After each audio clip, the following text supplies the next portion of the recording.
are several types of bonds and other securities for which interest has been agreed on in advance. Their common feature is the securitization of the borrowed money and the interest claim. Interest-bearing securities have two parts. First, there is the borrowed principal that must be repaid to the bondholder at the end of the agreed term. This is the nominal value of the bond. Second, there are the agreed interest payments. How interest is paid and how the principal is redeemed are the terms that differentiate the various types of bonds. The most popular and well-known type of bond is the so-called standard bond, also called plain vanilla bond. Standard bonds bear fixed interest throughout the entire term. Upon maturity, the bond is redeemed if the debtor is in a position to do so. Typically, corporate bonds and government bonds fall into this category.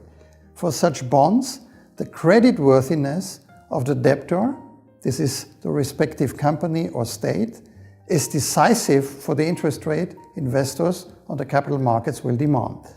The riskier the assessment of a country or company, the higher the risk premium.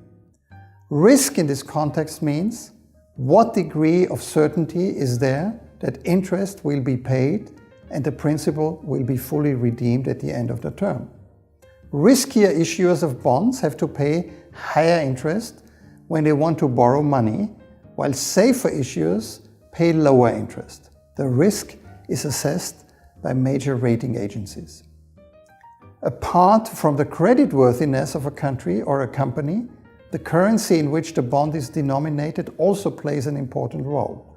When a bond is quoted in Romanian lei or in Hungarian forint, interest payments and principal repayment are in these currencies too, of course. Investors who are not from these countries have to consider the potential exchange rate fluctuations, apart from the country or company risk.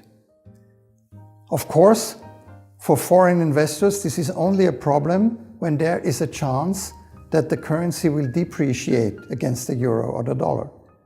But when there is a risk of depreciation, the capital market demands an additional risk premium for this in the form of higher interest rates. Bonds with variable interest are called floaters. These types of bonds feature interest rates that are either adjusted every 3, 6 or 12 months based on specific reference interest rates. In Europe, these are usually the current interest rates on the money market and the capital market. This is the Euribor, the LIBOR, or the yields on German government bonds. Or the interest rate of such bonds is linked to inflation and adjusted to the consumer price index. The interest rate adjustment may be carried out at a premium or at a discount to the reference interest rate.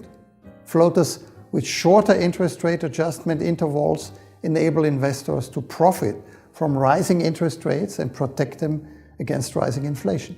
On the other hand, floaters with long interest rate adjustment intervals are the better choice in phases of sinking interest rates and decreasing inflation.